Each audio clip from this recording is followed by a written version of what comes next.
Kabantay mo atong principal nga during graduation iyang gipahubo tong mga toga sa iya mga students sa eskwelahan, gitangtang di ay siya kay malagi ni kay kanang usahay lagi kanang gisabutan na nila nga pwede dili magtoga pero naaman siya po'y motoga nya yan na to pasagdan sa nandi karon natangtang sa iyang trabaho dili na siya principal sa Antique pero pwede pa siyang mutudlo kay wa man gi-revoke iyang license pa pero mula gina siya nga usahay isip-isip din ta pag may time kay ano sus ang cellphone ron akay buhaton sus mo viral o daghan na makakita so dili na jud angay nga mobuhat og medyo makadihado ka sa ubang tawo kay netizens na imong kontra. Pag netizens nga imong kontra, wa na daghanan na makisawsaw.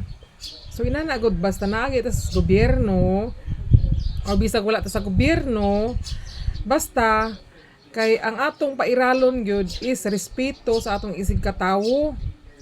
Nawa bisag ikaw po'y presidente ron ug unsa pa ka rangko ron. Ikaw pa'y hipi sa unsa nga mga kuan diha agencies diri sa atong government. Dili gyapon na assurance nga dili ka manubag ug naa kay mga paglabag. So mo na siya karon og nata sa serbisyo, special sa government, careful gyud ta, di ba? Inana gyud na siya.